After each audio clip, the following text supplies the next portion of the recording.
à l'aise. Mais pour revenir au lobbying, en fait, ce que j'ai vécu à Bruxelles, il paraît que c'est normal. Et donc il y a 3000 policy managers et 30 000 lobbyistes. Alors, tous les quarts d'heure, ils frappaient à ma porte et ils venaient au nom de l'industrie chimique, etc., du gaz, de toutes les grandes branches.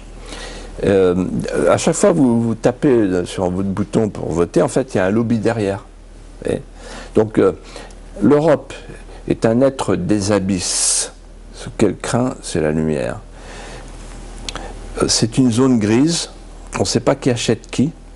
Ce qui est certain, ce que j'ai vu, moi, de mes yeux vus, c'est qu'en fait, les commissaires sont des futurs lobbyistes et les lobbyistes sont des futurs commissaires.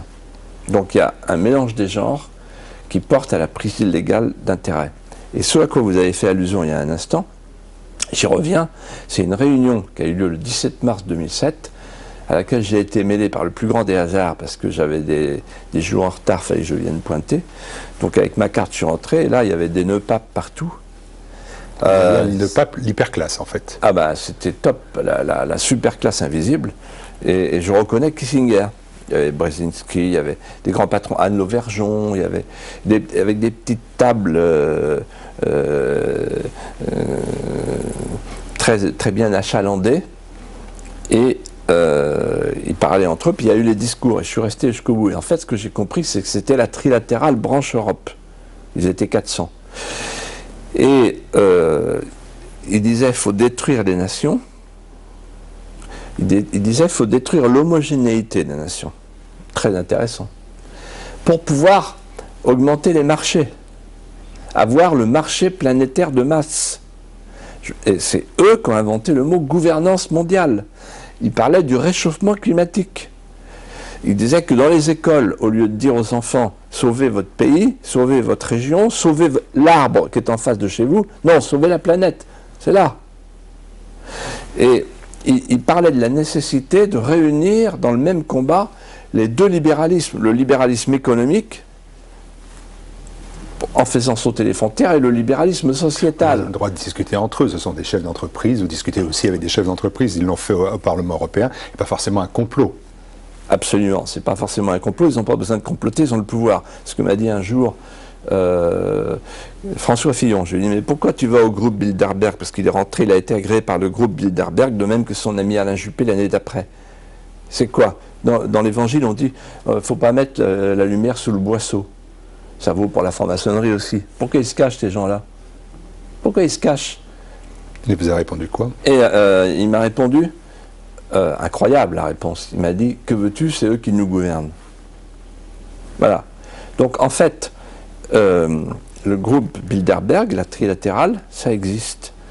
Alors, la différence entre moi et beaucoup d'autres, c'est beaucoup de gens disent « Ah, c'est le complot, la conspiration mondiale ». Non, mais non, ils ont le pouvoir.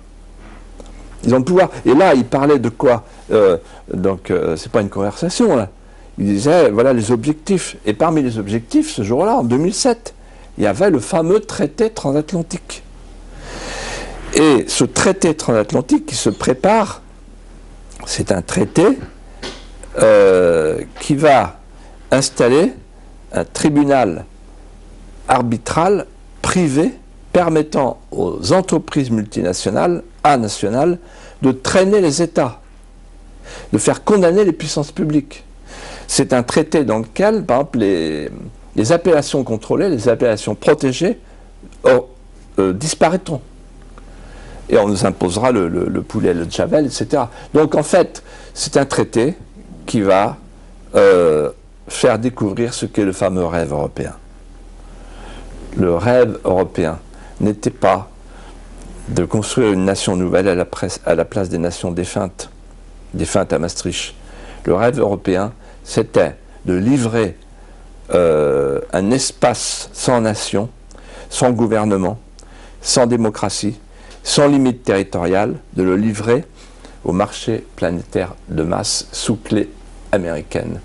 Et quand on disait ça, nous les conscrits de Maastricht, des gens comme Séguin, Pasqua, Chevènement et Le Pen, on nous disait vous êtes des menteurs, vous exagérez. En fait, on était On était en dessous de la réalité. En deçà.